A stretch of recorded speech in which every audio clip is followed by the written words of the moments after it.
بسم اللہ الرحمن الرحیم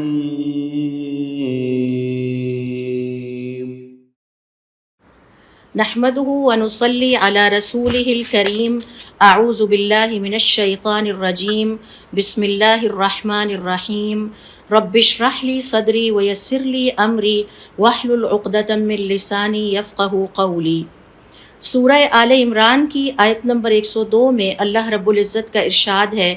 یا ایھا الذین آمنوا اتقوا اللہ حق تقاتہ، اے لوگو جو ایمان لائے ہو اللہ تعالیٰ کا تقوی اس طرح سے اختیار کرو جیسا کہ اس کا تقوی اختیار کرنے کا حق ہے، ولا تموتن، اور تمہیں ہرگز موت نہ آئے، الا وانتم مسلمون، مگر اس حالت میں کہ تم مسلمان ہو۔ پھر اسی طرح سے دیکھیے سورۃ الاحزاب کی آیت نمبر 70 جس میں اللہ رب العزت کا ارشاد ہے، یا ایھا الذین آمنوا اتقوا اللہ، اے لوگو جو ایمان لائے ہو اللہ تعالیٰ کا تقوی اختیار کرو، وقولوا قولا سدیدا، اور ہمیشہ سیدھی صاف ستھری حق پر مبنی بات کرو، یصلح لکم اعمالکم، وہ تمہارے اعمال سنوار دے گا، ویغفر لکم ذنوبکم، وہ تمہارے گناہوں کو معاف کر دے گا، وَمَن يُطِعِ اللَّهَ وَرَسُولَهُ، اور جس نے دنیا کی زندگی میں اللہ تعالیٰ کی اور اس کے پیغمبر کی پیروی کر لی، فقط فاز فوزا عظیما، وہ آخرت کی زندگی کی کامیابی کو پا گیا۔ آج کا جو ہمارا ٹاپک ہے اس حوالے سے ہم دیکھتے ہیں کہ اللہ رب العزت کی نعمتوں میں سے ایک نعمت یہ زندگی بھی ہے، لیکن اس زندگی کی نیچر یہ ہے کہ یہ ہمیشہ نہیں رہے گی۔ یہ بات ہم سب کو پتہ ہے کہ اللہ رب العزت نے اس زندگی کو اس طرح سے تخلیق کیا ہے کہ یہ ہمیشہ نہیں رہے گی، بلکہ یہ ہماری زندگی جو طویل ترین ہمیں زندگی عطا کی گئی ہے اس میں سے ایک سٹیشن ہے۔ اس میں سے پچھلا سٹیشن وہ تھا جب اس دنیا میں آنے سے پہلے ہم اپنی ماں کے جسم میں پرورش پا رہے تھے، اور پھر اس سے پہلے بھی کہیں ایک سٹیشن ہے جس کو آپ عالم الارواح کہتے ہیں۔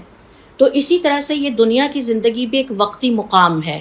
جہاں ہم نے کچھ وقت کے لیے ٹھہرنا ہے، اور پھر موت یا انتقال کے ذریعے ہم اس مقام سے ایک اور مقام کی طرف منتقل ہو جائیں گے، اور اس حال سے ایک اور حال کی طرف منتقل ہو جائیں گے۔ دوسرے الفاظ میں آج کل آپ کہتے ہیں کہ ایک موڈ سے دوسری موڈ میں چلے جانا۔ آپ کا اے سی کام کرتا ہے لیکن آپ اس کو کبھی ڈرائی موڈ پہ لگاتے ہیں، کبھی اس کو رینی موڈ پہ لگاتے ہیں، تو یہ ایک موڈ سے دوسرے موڈ کی طرف ہم نے چلے جانا ہے۔ اور پھر یہ جو دنیا ہے جب ہم اس کے بارے میں غور کرتے ہیں تو پتہ یہ چلتا ہے کہ یہ ہماری زندگی کی انتہا نہیں ہے، ہماری زندگی کی کہانی موت پہ جا کے ختم نہیں ہو جانی، بلکہ اس کے بعد ایک اور ایٹرنل لائف ہے، ایک اور ابدی زندگی ہے جو ہمارا انتظار کر رہی ہے، اور اس ابدی زندگی میں بہت بڑے بڑے اور اہم ترین واقعات رونما ہوں گے جن سے ہمیں واسطہ پڑنے والا ہے، اور جن عظیم واقعات سے ہمیں اپنی ابدی زندگی میں واسطہ پڑنا ہے اس کا پہلا مقام، اس کا پہلا سٹیشن قبر ہے۔ یعنی قبر سے اس ابدی زندگی کا آغاز ہو جائے گا جو کہ ہمیشہ اللہ تعالیٰ کے حکم سے رہے گی۔ تو اللہ رب العزت نے یہ جو دنیا میں ہمیں زندگی عطا کی ہے یہ ایٹرنل یا ابد تک رہنے والی نہیں، لیکن اس کے بعد جو موت کے لمحات سے ہماری زندگی شروع ہونی ہے وہ ہمیشہ کے لیے ہوگی۔ تو سوال یہ پیدا ہوتا ہے کہ یہ جو ابدی زندگی کا پہلا مقام قبر ہے، یہ قبر کیا ہے، اور کیا اس میں بھی ہماری کوئی زندگی ہوگی، اور کیا اس میں بھی مسلمانوں کو جو اللہ تعالیٰ کے نیک بندے ہیں، جو صاحب ایمان ہیں، ان کو اس میں بھی کوئی نعمتیں عطا کی جائیں گی، اور پھر یہ ہے کہ ان نعمتوں کے حصول کے لیے ہمیں کیا کرنا چاہیے۔ لہٰذا جب ہم قرآن کریم کا مطالعہ کرتے ہیں اور حدیث کا مطالعہ کرتے ہیں تو ہمیں پتہ یہ چلتا ہے کہ قبر میں بھی زندگی ہوگی۔ ہاں، موڈ ڈیفرنٹ ہوگا، یہ والا موڈ نہیں ہوگا جس موڈ پہ آج کل میں اور آپ زندگی گزار رہے ہیں۔ اور پھر احادیث کے مطالعے سے تفصیل سے یہ پتہ چلتا ہے کہ قبر کی زندگی میں عذاب بھی ہے اور قبر کی زندگی میں مشکلات بھی ہیں۔ ہاں، خوش قسمت انسان وہ ہوگا جو قبر کی زندگی میں اللہ رب العزت کی عطا کردہ نعمتوں سے مستفید ہوگا، اور اس نے اپنی دنیا کی زندگی میں ایسے کام کر لیے ہوں گے جس کے نتیجے میں وہ قبر کی نعمتوں سے لطف اندوز ہوتا رہے گا جب تک کہ قیامت قائم نہیں ہو جاتی۔ اس کا مطلب ہے کہ وہ بھی جو لائف ہے اس کی بھی ایک لمٹ ہے، جس طرح اس لائف کی ایک لمٹ ہے اور وہ موت ہے، اسی طرح سے اس لائف کی بھی ایک لمٹ ہے اور وہ قیامت کے قائم ہونے تک ہے۔ اب ہمیں یہ تو پتہ چل گیا، اور ابھی میں آپ کے ساتھ چند مثالیں بھی شیئر کروں گی کہ قرآن اور حدیث کے مطالعے سے پتہ چلتا ہے کہ قبر میں بھی زندگی ہے اور قبر میں بھی نعمتیں ہیں اور قبر میں بھی تکلیفیں اور عذاب کی مختلف شکلیں پائی جاتی ہیں۔ اور یہ ایک ایسا ہمارا عقیدہ ہے، ایک ایسا بلیف ہے کہ جو ہمارے اسلامی عقیدے کی کور بلیفز میں سے سمجھا جاتا ہے اور ہم اس کا بالکل انکار نہیں کر سکتے۔ یعنی قبر کی زندگی حق ہے، قبر کی نعمتیں حق ہیں اور قبر کا عذاب بھی حق ہے، بالکل اسی طرح سے جیسے جنت بھی حق ہے اور جیسے جہنم بھی حق ہے، ہم اس کو ڈینائی نہیں کر سکتے۔ قرآن سے بھی ان کا وجود ثابت ہے اور حضور اکرم صلی اللہ علیہ وسلم کی احادیث سے بھی ان کا وجود ثابت ہے، اور ہمیں اللہ رب العزت نے حکم دیا ہے کہ ہم ان تمام امور پر ایمان لے آئیں، اور اسے ایمان بالغیب کہا گیا ہے، ایمان بالغیب کہا گیا ہے۔ لہٰذا آئیے دیکھتے ہیں کہ قبر میں جو مسلمان بندے کو، کامیاب ہو جانے والے مومن کو، جو فلاح پانے والے ہوں گے، جنہیں قرآن کریم فلاح کہتا ہے، مفلحون کہتا ہے، وہ کس قسم کی نعمتوں سے لطف اندوز ہوتے رہیں گے جب تک کہ قیامت قائم نہیں ہو جاتی۔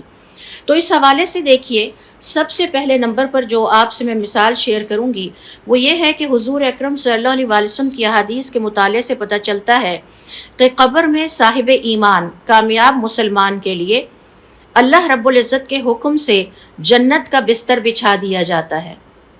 تو یہ جو قبریں مجھے اور آپ کو نظر آ رہی ہیں اور ہمیں لگتا ہے کہ صرف شاید یہ مٹی کے کچھ ڈھیر ہیں، ان کے اندر کی دنیا مختلف ہے، اور اصل میں اس وقت جو ان کے اندر میتیں پڑی ہوئی ہیں وہ اپنے اپنے اعمال کے مطابق اور اللہ تعالیٰ کی رحمت کے مطابق مختلف قسم کے حالات سے گزر رہی ہیں۔ تو حضور اکرم صلی اللہ علیہ وسلم کی حدیث سے پتہ چلتا ہے کہ مومن اور کامیاب جو مومن ہے، جب اس کو قبر میں ڈالا جاتا ہے تو اللہ تعالیٰ کے حکم سے اسے جنت کا بستر مہیا کر دیا جاتا ہے، اور پھر اللہ رب العزت کے حکم سے اسے جنت کا لباس پہنا دیا جاتا ہے۔ تو ہو سکتا ہے کہ ہم یہ سمجھ رہے ہوں کہ ہم نے ان کو یہ کفن پہنا کے بھیجا ہے، جبکہ وہ اب چینج ہو گیا ہے جنت کے لباس سے۔ اور پھر یہ بھی پتہ چلتا ہے کہ جنت کی طرف سے ایک دروازہ ان کی قبر میں کھول دیا جاتا ہے تاکہ جنت کی جو باد نسیم ہے اور خوشبو والی معطر ہوائیں ہیں وہ ان کی قبر میں پہنچنا شروع ہو جاتی ہیں۔ اور پھر اسی طرح سے احادیث کے مطالعے سے پتہ چلتا ہے کہ کامیاب صاحب ایمان کو ایک اور نعمت یہ بھی عطا کی جاتی ہے کہ اس کی آنکھیں ٹھنڈی کرنے کے لیے اسے جنت کے خوبصورت مناظر دکھائے جاتے ہیں، یعنی وہ خوش ہوتا ہے۔ تو اب آپ تصور کیجئے کہ اگر ایک کوئی قبر ہے اور اس میں جنت کا بستر بچھا دیا گیا ہے اور پھر اللہ تعالیٰ کی طرف سے جنت کے لباس عطا کر دیے گئے ہیں اور اس کے جنت میں ایک دروازہ کھول دیا گیا ہے جو کہ جنت کے مناظر اس کو وہاں سے نظر آ رہے ہیں، اور پھر اس کی آنکھیں ٹھنڈی کرنے کے لیے اسے جنت کے مختلف مناظر دکھائے جا رہے ہیں، اور پھر جنت کی اگلی نعمت یہ ہے کہ اسے اللہ رب العزت کی طرف سے اللہ کے راضی ہونے کی خوشخبری دے دی جاتی ہے کہ اللہ تعالیٰ تم سے راضی ہے۔ یہ بھی جنت کی نعمتوں میں سے ہے۔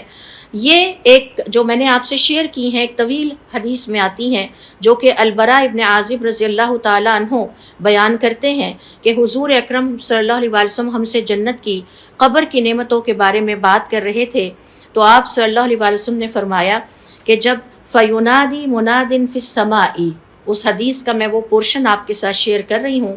وہ پارٹ شیئر کر رہی ہوں کہ جب منکر اور نکیر کے سوالات ختم ہوتے ہیں اور کامیاب مومن ان کے جواب دے لیتا ہے تو پھر آسمان سے پکارنے والا پکارتا ہے، گویا یہاں پر نتیجے کا اعلان ہو رہا ہے۔ یہ آسمان سے جو فرشتہ پکارتا ہے یہ نتیجے کا یعنی رزلٹ جو ہے وہ اب مل رہا ہے۔ ان صدق عبدی، میرا بندہ سچا ہے،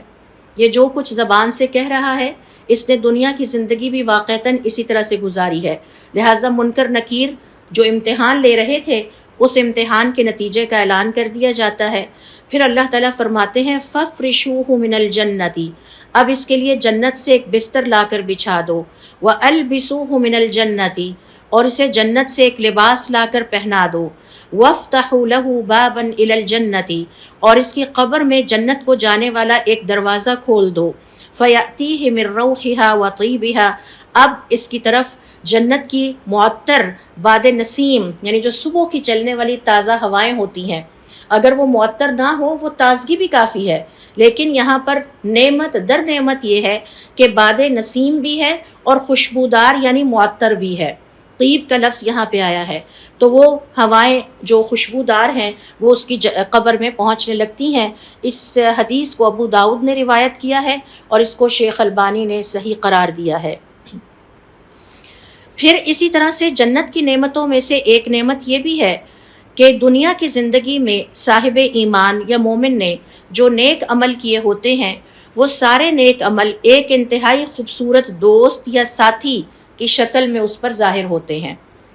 اور اس حالت میں کہ اس شخص نے خوبصورت ترین لباس پہنا ہوتا ہے اور وہ خوبصورت حلیے میں ہوتا ہے اور خوشبو اس کے وجود سے پھوٹ پھوٹ رہی ہوتی ہے، اور یہ ساتھی قبر میں اس کے ساتھ اس کو ویلکم کرتا ہے، اس کے ساتھ رہتا ہے اور اس کے ساتھ رہے گا قیامت تک، اور اسے بہترین صحبت عطا کرے گا، بہترین ہم نشین ہوگا اور بہترین دوست ہوگا۔ جیسا کہ حضور اکرم صلی اللہ علیہ وسلم کی اسی حدیث میں جو کہ البراء ابن عازب رضی اللہ تعالیٰ عنہ والی حدیث ہے، اس میں آتا ہے کہ حضور اکرم صلی اللہ علیہ وسلم نے فرمایا وَيَأْتِيهِ رَجُلٌ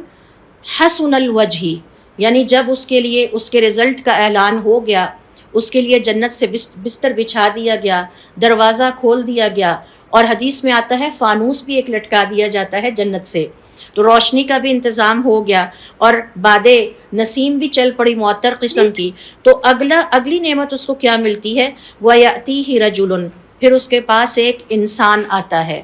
ایک شخص آتا ہے قبر میں، حسن الوجہ، جو بہت ہی خوبصورت چہرے کا مالک ہوتا ہے، حسین و جمیل ہوتا ہے، حسن الثیاب، اس کے کپڑے بہت خوبصورت ہوتے ہیں، جو لباس اس نے پہنا ہوتا ہے وہ بڑا خوبصورت ہوتا ہے، طیب الریح، اور اس کے وجود سے انتہائی پاکیزہ خوشبو پھیل رہی ہوتی ہے، فیقول، اور پھر وہ اس میت کو، اس مسلمان کو مخاطب کر کے کہتا ہے ابشر بالذی یسرک،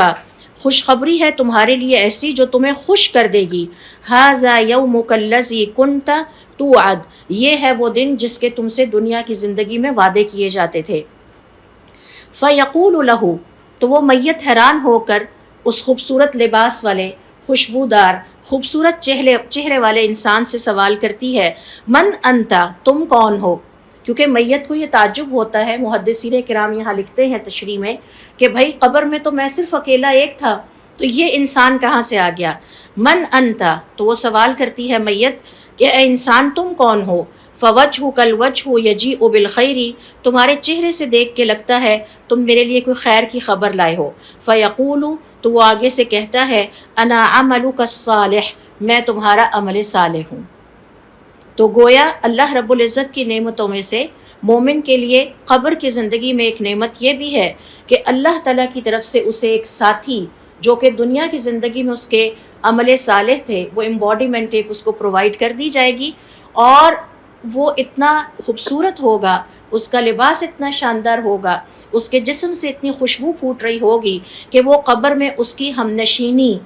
کا حق ادا کرنے کی پوری کوشش کرے گا، یعنی اس کے ساتھ ساتھ رہے گا، اس کا ساتھی ہوگا، اس کا دوست ہوگا، اس کو گائیڈ کر رہا ہوگا، اور اس کو تنہائی کا شکار نہیں ہونے دے گا۔ آپ کو پتہ ہے کہ دنیا کی زندگی میں ہم انسانوں کی نیچر ہے کہ جس چیز سے ہمیں بہت زیادہ پریشانی اور گھبراہٹ ہوتی ہے وہ یہ کہ ہم تنہا رہ جائیں گے، اور بعض لوگ تو پیٹ اینیملز بھی اسی لیے پالتے ہیں، اور وہ بہت ان کے ساتھ ریلیکس فیل کرتے ہیں کہ ہمیں کمپینین شپ ملتی رہے۔ تو یہ کمپینین شپ جو ہے یہ قبر کی زندگی میں اللہ رب العزت کے حکم سے ایک انسان کی شکل میں نعمت کے طور پر اس کے عمل صالح کو کنورٹ کر کے اس کو عطا کر دی جائے گی، لہٰذا یہ اس کا بہترین ساتھی ہوگا، اس کا ہم نشین ہوگا، اور اس کو تنہائی کا احساس نہیں ہونے دے گا۔ حضور اکرم صلی اللہ علیہ وسلم اپنی احادیث میں مومن کی اس خوشی کو بیان کرتے ہیں کہ قیامت قبر کی زندگی میں ایک اور نعمت جو مومن کو عطا کی جائے گی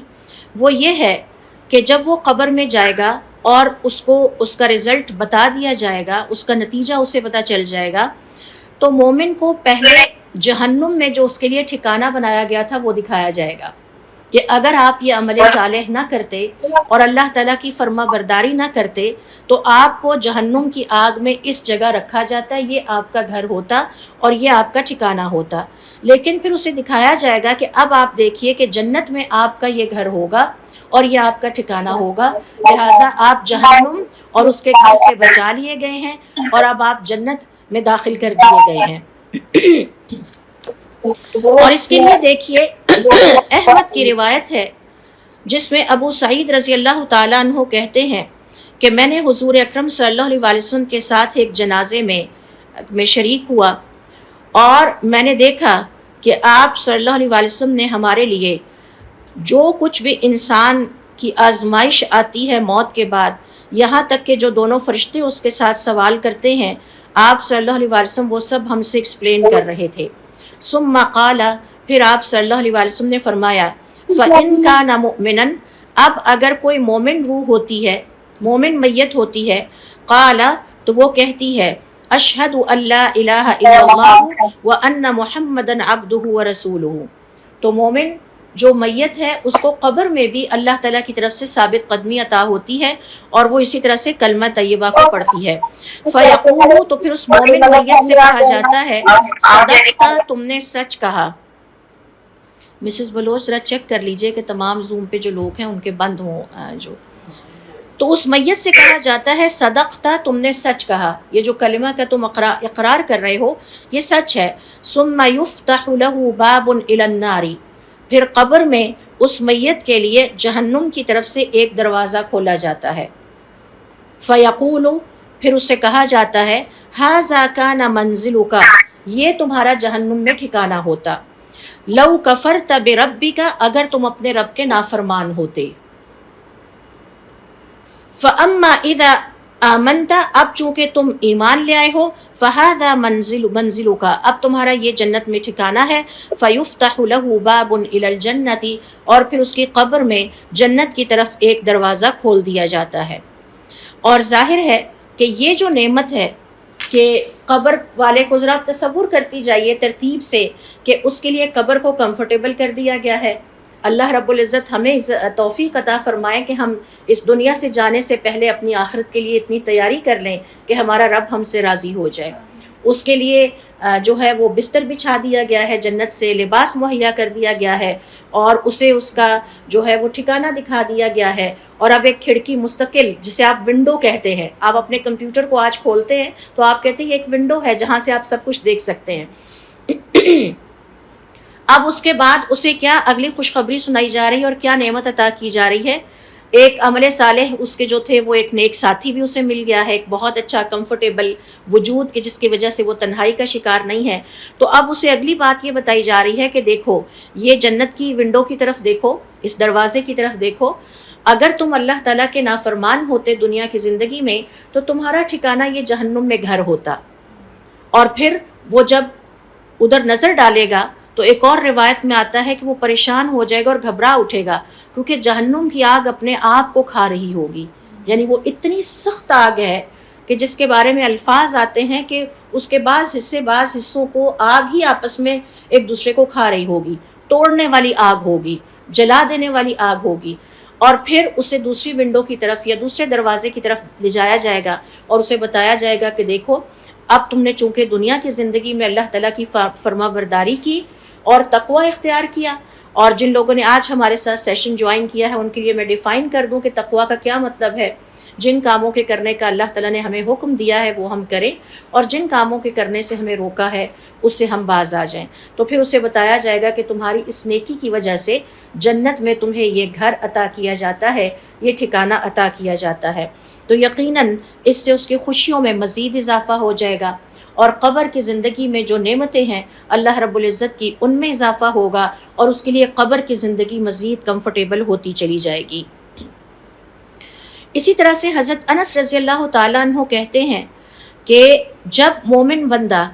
اپنے تمام جوابات میں سچا ثابت ہو جائے گا جو کہ وہ منکر اور نکیر نامی فرشتوں کو دے گا تو اس کے لیے پھر اعلان کیا جائے گا، انظر الی مقعدک من النار، ذرا اپنے ٹھکانے کی طرف دیکھ لیجئے جو آگ میں آپ کے لیے بنایا گیا تھا، ابدلک اللہ بہ مقعدا من الجنۃ، اللہ تعالیٰ نے اب آپ کے لیے اسے جنت کے ٹھکانے سے بدل دیا ہے۔ اور پھر حضور اکرم صلی اللہ علیہ وسلم فرماتے ہیں فَيَرَاهُمَا جَمِيعًا، تو وہ کچھ لمحات کے لیے دونوں ٹھکانوں کو اس طرح سے دیکھ رہا ہوگا نظریں گھما کے۔ آپ سمجھیے کہ دو سکرینز آپ کے سامنے ہیں، آپ کبھی اس سکرین پہ نظر ڈالتے ہیں اور کبھی اس سکرین پہ نظر ڈالتے ہیں۔ اور علماء کرام کا یہ کہنا ہے کہ ایک اور حدیث میں آتا ہے کہ جب وہ جہنم میں اپنے ٹھکانے پر نظر ڈالے گا اور دیکھے گا کہ اس کے بعض حصے اتنی شدید آگ ہے کہ وہ ایک دوسرے کو کھا رہے ہیں، اور پھر وہ جنت میں اپنے ٹھکانے کو دیکھے گا تو اسے اللہ رب العزت کی ایک اور نعمت کا احساس ہوگا کہ اللہ رب العزت نے اسے قبر کی زندگی میں جہنم کی آگ سے بچا لیا، جہنم کی گرم ہواؤں سے بچا لیا۔ یعنی اگر کھڑکی جہنم کی طرف سے کھلتی تو جنت کی طرف سے آنے والی کھڑکی سے اگر معطر باد نسیم آ رہی ہے تو یہاں سے یقیناً شدید قسم کی گرم ہوائیں اسے جو ہے وہ جکڑ لیتی ہیں۔ اللہ تعالی ہم سب کو اس سے بچائے۔ اور پھر حضور اکرم صلی اللہ علیہ وسلم اسی طرح سے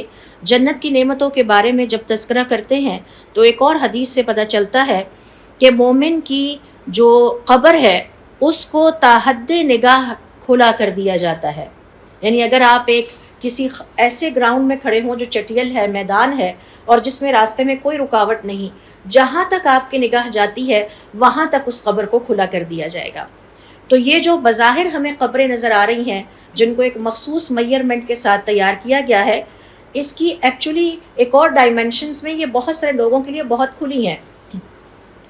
اور اس حوالے سے بھی جب میں نے مطالعہ کیا تو مختلف احادیث آتی ہیں۔ کسی جگہ آتا ہے کسی حدیث میں 70 ہاتھ لمبی اور 70 ہاتھ چوڑی، جو کہ علماء کرام کا یہ کہنا ہے تقریباً 35 انٹو 35 فیٹ بنتی ہے، یعنی اسکوائر فیٹ بنتی ہے، 35 فیٹ اس طرف اور 35 فیٹ لمبائی میں، جبکہ کسی کے لیے آتا ہے تا حد نگاہ کھلی کر دی جائے گی۔ تو علماء کرام کہتے ہیں کہ ان مختلف احادیث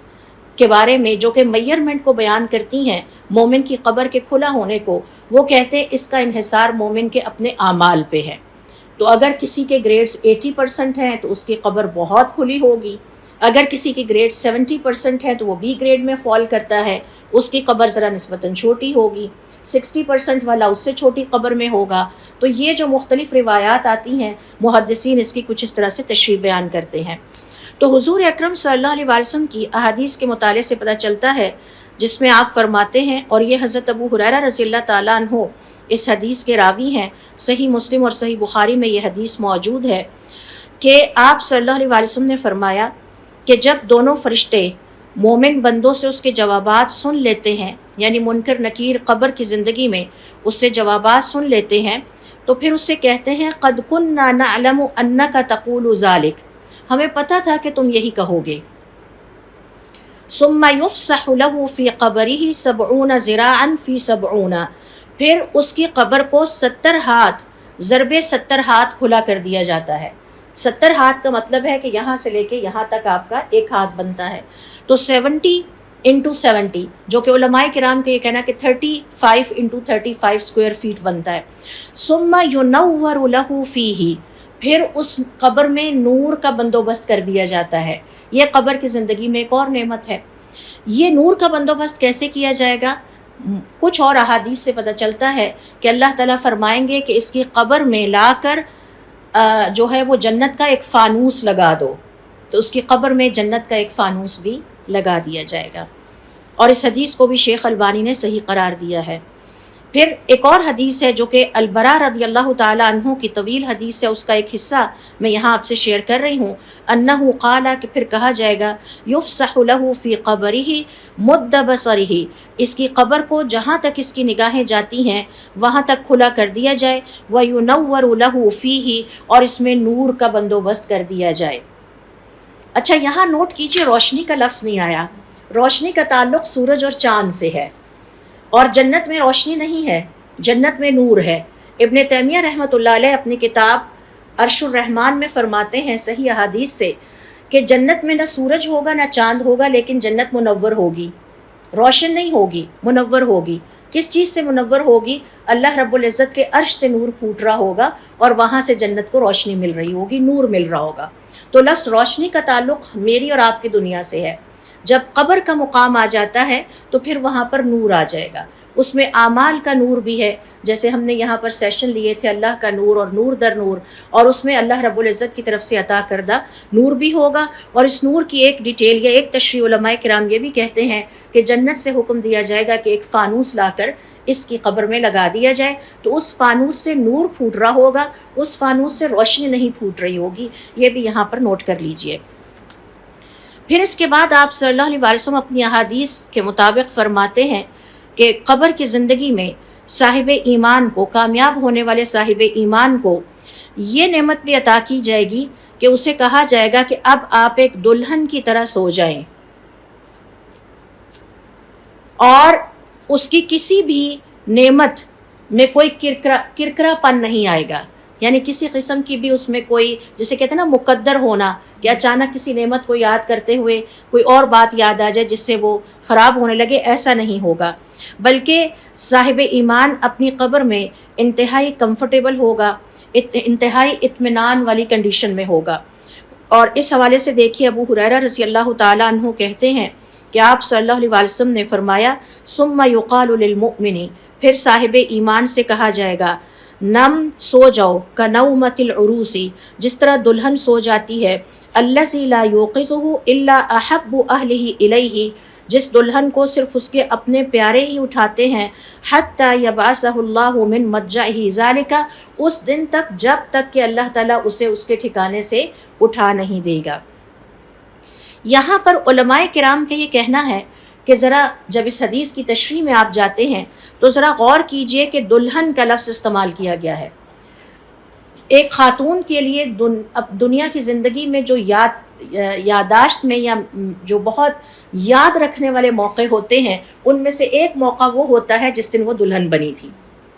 ایسا ہے کہ نہیں ہے؟ اور اس دن اس کی آرائش اور زیبائش کا بھی کیا کہنا۔ تو یہ جو صاحب ایمان ہے، اسے بھی اللہ رب العزت کی طرف سے جو نعمت قبر میں جب عطا ہوں گی تو وہ اتنا مطمئن ہوگا، اتنا خوش ہوگا، اتنا مسرور ہوگا۔ اور آپ جانتے ہیں کہ دلہن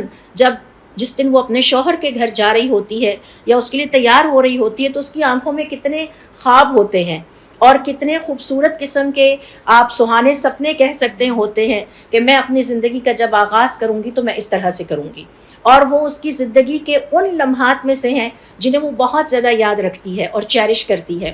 تو اس میں ان کا کہنا ہے کہ یہ سارے معنی آ جاتے ہیں کہ جب اسے سلایا جائے گا، یہ ساری خوشخبریاں دینے کے بعد، اس کے لیے کمفرٹیبل بستر لگانے کے بعد، فانوس لگانے کے بعد، اور جنت کی طرف سے ونڈو یا دروازہ کھولنے کے بعد، ہوائیں آنے کے بعد، اسے کہا جائے گا اب تم ایک دلہن کی طرح سو جاؤ۔ کیوں؟ آگے اگر ہمیں ٹائم ملا تو میں وہ حدیث آپ سے شیئر کروں گی کہ جب صاحب ایمان کہتا ہے خوش ہو کے کہ کیا اب مجھے اتنی مہلت مل سکتی ہے کہ میں اپنے گھر والوں کو جا کے بتاؤں کہ میں یہاں بہت خوش ہوں، تو اسے کہا جائے گا نہیں۔ اب وہ جو خوشی کا اس کا عالم ہوگا، اس میں وہ ہلکا پھلکا اپنے آپ کو محسوس کر رہا ہوگا کہ زندگی کے ایک بہت بڑے امتحان سے اللہ تعالیٰ نے اسے کامیاب کر کے یہاں تک پہنچایا، تو اب وہ ایک بہت خوشیوں بھری اور ایک اپنے دل میں اور ذہن میں سپنے سجائے ہوئے کہ جب وہ جنت میں جائے گا تو وہ اتنی شاندار اور خوبصورت زندگی گزارے گا۔ اور اس بات کا ذکر ایک اور حدیث میں آتا ہے جس میں حضور اکرم صلی اللہ علیہ وسلم فرماتے ہیں کہ جب اسے یہ ساری نعمتیں عطا کی جائیں گی قبر میں، اور جب اسے یہ سب خوشخبریاں سنا دی جائیں گی، اور وہ جنت میں اپنا ٹھکانہ بھی دیکھے گا اس دروازے سے اور اس کھڑکی سے، تو کہے گا اے میرے رب، کیا قیامت جلدی قائم نہیں ہو سکتی؟ تو یہ ہیں وہ سپنے جن کو تشبیہ دی گئی ہے دلہن کے سپنوں سے، کہ جو انتظار میں ہے کہ کب اگلا لمحہ آئے اور وہ اپنی خوبصورت ترین زندگی کا آغاز کرے۔ تو اس لیے اسے یہاں پر دلہن سے تشبیہ دی گئی ہے۔ پھر اسی طرح سے علماء کرام کا یہ کہنا ہے کہ چونکہ اسے آگے ایک بہت خوبصورت زندگی کی توقع لگ چکی ہے، لہٰذا وہ انتہائی اطمینان کے ساتھ اسے سلا دیا جائے گا۔ اور آپ جانتے ہیں کہ جب دلہن کا اگلا دن ہوتا ہے تو اس کے اپنے گھر والے پہنچ چکے ہوتے ہیں اور اسے نیند سے بیدار کرتے ہیں، اور وہ اپنی زندگی کا ایک خوبصورت موڑ سے نکل کر ایک اگلے موڑ پہ پہنچ چکی ہوتی ہے، اور پھر وہ اس کے ساتھ انتہائی محبت اور شفقت سے پیش آتے ہیں۔ یہاں پہ خاص طور پر کیوں کہا گیا کہ جسے صرف اس کے اپنے گھر والے ہی آ کر اٹھائیں،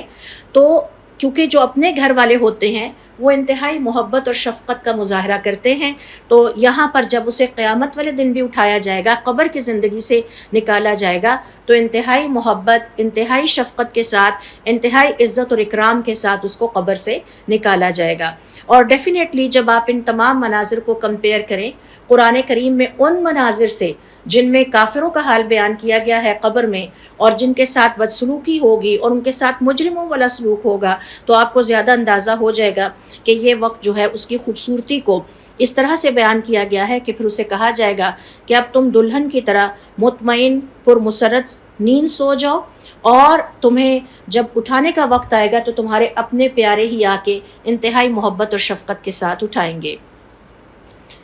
اسی طرح سے حضور اکرم صلی اللہ علیہ وسلم کی احادیث کے مطالعے سے یہ بھی پتہ چلتا ہے، کچھ اور نعمتوں کے بارے میں ہمیں پتہ چلتا ہے، ذرا ان کے بارے میں بھی ہم بات کر لیں جو کہ مسلمان کو قبر میں مہیا کی جائیں گی۔ یہاں پر میں 10 کے قریب آپ سے شیئر کروں گی۔ قبر میں اطمینان اور بے خوفی کی کیفیت، یعنی ہر میت قبر میں جو ہے وہ خوفزدہ نہیں ہوگی، اور ہر انسان یا مسلمان جو یہاں سے جاتا ہے وہ قبر میں بے اطمینانی محسوس نہیں کرتا، بلکہ وہ قبر میں اطمینان اور بے خوفی کی کیفیت میں ہوگا۔ حضور اکرم صلی اللہ علیہ وسلم کی احادیث سے اسی طرح سے پتہ چلتا ہے۔ مثال کے طور پر یہاں پر ایک طویل حدیث میں آپ سے شیئر کرتی ہوں جو کہ اماں عائشہ رضی اللہ تعالیٰ عنہ نے بیان کی ہے، اور وہ کچھ اس طرح سے بتاتی ہیں کہ ایک یہودی عورت میرے گھر کھانا مانگنے آئی اور کہنے لگی دعا دے کر، اللہ تعالیٰ تجھے فتنہ دجال اور فتنہ قبر سے پناہ دے، مجھے کھانا کھلاؤ۔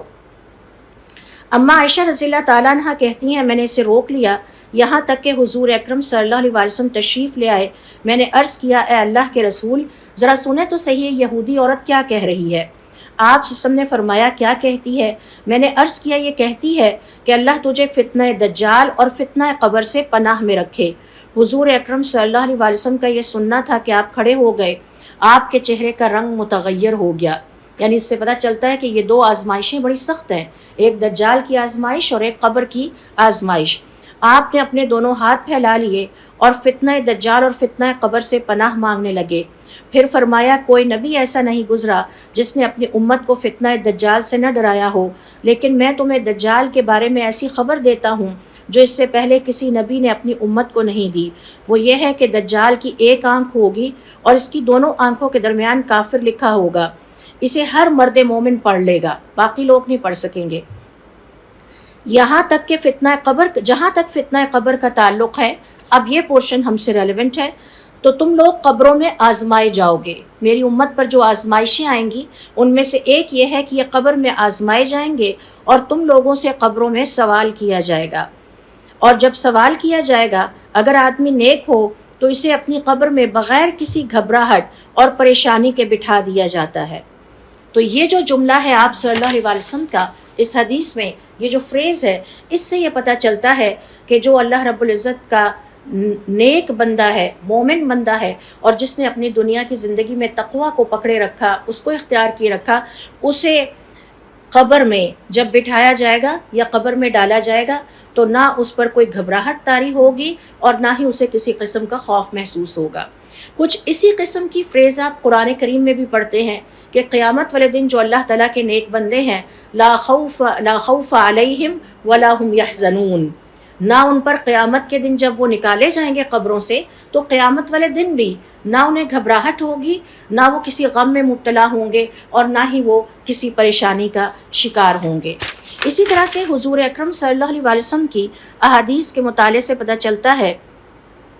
کہ صاحب ایمان کو قبر میں ہی جہنم سے بچنے کی خوشخبری دے دی جاتی ہے۔ احادیث میں نے آپ سے شیئر کی ہیں کہ ایک ونڈو پہلے اسے کھول کے دکھائی جائے گی جہنم کی طرف، اور اسے اس کا ٹھکانہ دکھایا جائے گا کہ اگر تم دنیا کی زندگی میں نیک عمل نہ کرتے تو یہ تمہارا ٹھکانہ ہوتا، اور دوسری طرف سے دوسری ونڈو کھول کے اسے جنت کا ٹھکانہ جو ہے وہ دکھایا جاتا ہے۔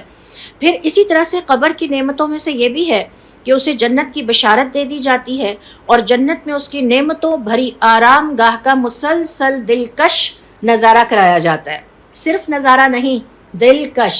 یقیناً آپ ذرا تصور کیجئے، مفسرین کرام اور محدثین کرام کا یہ کہنا ہے کہ جب آپ صلی اللہ علیہ وسلم فرماتے ہیں کہ جنت میں تمہارے رب نے تمہارے لیے ایسی نعمتیں تیار کر رکھی ہیں جو کسی آنکھ نے دیکھی نہیں، جو کسی کان نے سنی نہیں، اور جن کا خیال کبھی کسی دل کو آیا بھی نہیں، تو جب ان کا نظارہ کرایا جائے گا تو وہ کتنا فیسینیٹنگ ہوگا، وہ کتنا دلکش ہوگا۔ اور وہ بھی اللہ رب العزت کی طرف سے قبر کی نعمتوں میں سے ایک نعمت ہے کہ جب انسان اپنی آنکھوں سے دیکھ رہا ہوگا کہ اللہ رب العزت نے اس کے لیے اتنی خوبصورت نعمتوں بھری جنت میں ایک ٹھکانہ تیار کر رکھا ہے، اور یہ ٹھکانہ اس کو ملنا ہے۔ اور جس ٹھکانے کے بارے میں، جس گھر کے بارے میں بتایا جاتا ہے، جس جنت کے بارے میں آپ صلی اللہ علیہ وسلم کی احادیث میں آتا ہے کہ اس کا ہر درخت جو ہے اس کا تنا سونے کا ہے، اور اس کا ہر جو گھر ہے وہ سونے اور چاندی اور یاقوت اور اس طرح کے قیمتی پتھروں سے بنا ہوا ہے۔ تو یہ دلکش نظارہ بھی قبر کی نعمتوں میں سے ایک نعمت ہے۔ جنت کی نعمتوں میں سے ایک نعمت، جنت کی نعمتوں سے مستفید ہونے کے لیے جنت کی طرف ایک دروازہ بھی کھول دیا جائے گا۔ آپ صلی اللہ علیہ وسلم کی احادیث سے پتہ چلتا ہے، جس میں آپ صلی اللہ علیہ وسلم فرماتے ہیں کہ جو صاحب ایمان اس دنیا سے جب چلے جاتے ہیں تو ان کی روحیں جنت کے درختوں پر پرندوں کی طرح چہچہاتی پھرتی ہیں، یعنی گویا قبر سے ان کی روحیں جنت میں آتی جاتی رہتی ہیں، اور وہ جنت کے درختوں کو انجوائے کرتی ہیں اور ان کے اوپر چہچہاتی ہیں پرندوں کی شکل میں، اور جب قیامت قائم ہوگی تو انہیں حکم دیا جائے گا کہ اب وہ دوبارہ جا کے اس باڈی کے ساتھ مل جائیں۔ تو یہ بھی قبر کی زندگی میں ایک بہت بڑی نعمت ہے جو کہ ایک مسلمان کو، صاحب ایمان کو عطا ہوتی ہے۔ پھر اسی طرح سے صاحب ایمان کو قبر کی زندگی میں جو نعمت عطا ہوتی ہے وہ یہ کہ جنت کی نعمتوں سے مستفید ہونے کے لیے جنت کی طرف ایک دروازہ کھول دیا جاتا ہے، اور اس دروازے سے روح جنت میں آتی جاتی رہتی ہے۔ پھر ہم نے ابھی سیکھا کہ 70 ہاتھ چوڑا اور 70 ہاتھ لمبائی جو ہے وہ قبر کی فراخی ہوتی ہے، 35 اسکوائر فیٹ یہ اس کی میئرمنٹ ہے، آپ دیکھ لیجئے۔ اور قبر میں 14ویں کے چاند جیسی روشنی یا نور کے ساتھ سرسبز باغ کا منظر دکھایا جاتا ہے، یعنی جنت کے جو باغات کا ذکر ہوتا ہے ان کا کچھ نظارہ قبر کی زندگی میں صاحب ایمان کو کروا دیا جاتا ہے۔ قبر کی تنہائی دور کرنے کے لیے نیک اعمال کی خوبصورت انسانی شکل میں رفاقت اور ساتھ میسر آتا ہے، یعنی اگر کوئی شخص نیک ہے، صاحب ایمان ہے، اور اللہ رب العزت کو خوش کرنے کے لیے اس نے اپنی دنیا کی زندگی میں ہمیشہ اللہ تعالیٰ کی فرما برداری کی ہے، تو ایسی شکل میں وہ اپنی قبر میں تنہا نہیں ہوگا، اس کے نیک اعمال اس کا رفیق ہوں گے، اس کا ساتھی ہوں گے، اور اس کے ساتھ اس کی تنہائی کا سامان ہوں گے۔ پھر اسی طرح سے قبر کی زندگی میں جو نعمتیں صاحب ایمان کو عطا کی جاتی ہیں ان میں سے ایک یہ ہے کہ قیامت کے روز ایمان پر اٹھنے کی بشارت اس کو عطا کر دی جاتی ہے۔ ابھی میں آپ سے ایک حدیث شیئر کروں گی کہ جس میں آخر میں آپ صلی اللہ علیہ وسلم کے الفاظ ہیں کہ پھر صاحب مومن کو کہا جاتا ہے تم نے ایمان پر یعنی لا الہ الا اللہ پر دنیا کی زندگی گزاری، تم نے قبر میں بھی لا الہ الا اللہ کہا، اور اب جب تمہیں قیامت والے دن اٹھایا جائے گا تو ایمان پر ہی اٹھایا جائے گا، یعنی تمہیں مومنوں میں شامل کیا جائے گا۔ اسی طرح سے 10ویں نمبر پر جو نعمت ہمیں پتہ چلتی ہے وہ ہے سکون اور آرام کی نیند قیامت تک، جس میں کہ میں نے آپ سے ذکر کیا کہ دلہن کی طرح اسے کہہ دیا جائے گا کہ اب آپ سو سکتے ہیں۔ پھر اسی طرح سے ہمیں ان حدیث سے پتہ چلتا ہے کہ مومن آدمی اپنی قبر میں کسی گھبراہٹ اور پریشانی کے بغیر اٹھ کے بیٹھ جاتا ہے، اور دیگر بھی جو میں نے آپ سے شیئر کیے ہیں پوائنٹ، ان کے حوالے سے ایک اور جو پوائنٹ ہے وہ یہ ہے کہ مومن آدمی اپنے نیک انجام کی خبر اپنے اہل و عیال کو دینا چاہتا ہے، لیکن اسے اس کی اجازت نہیں دی جاتی۔ تو یہ حدیث میں آپ سے شیئر کرتی ہوں۔ حضرت انس ابن مالک رضی اللہ تعالیٰ عنہ سے روایت ہے کہ حضور اکرم صلی اللہ علیہ وسلم نے فرمایا جب مومن آدمی کو قبر میں دفن کیا جاتا ہے تو اس کے پاس ایک فرشتہ آتا ہے جو اس سے پوچھتا ہے تم کس کی عبادت کرتے تھے؟ اگر اللہ اسے ہدایت دے دے اور ثابت قدمی عطا کر دے تو وہ کہتا ہے میں اللہ کی عبادت کرتا تھا۔ پھر فرشتہ اس سے پوچھتا ہے اس آدمی یعنی حضرت محمد صلی اللہ علیہ وسلم کے بارے میں آپ کیا کہتے تھے؟ مومن آدمی جواب دیتا ہے وہ اللہ کے بندے اور اس کے رسول ہیں۔ اس کے بعد اس سے کوئی اور بات نہیں پوچھی جاتی۔ پھر اسے جہنم میں ایک گھر دکھایا جاتا ہے اور اسے بتایا جاتا ہے کہ یہ تمہارے لیے تھا لیکن اللہ نے تمہیں اس سے بچا لیا، اور اس کے بدلے تمہیں جنت میں گھر عطا فرمایا ہے جسے مومن آدمی دیکھتا ہے اور کہتا ہے ذرا مجھے چھوڑ دیجئے، میں جا کے اپنے گھر والوں کو یہ ساری خوشخبریاں بتاؤں تاکہ وہ بھی مطمئن ہو جائیں۔ اسے بتا دیا جاتا ہے کہ اب ایسا ممکن نہیں ہے۔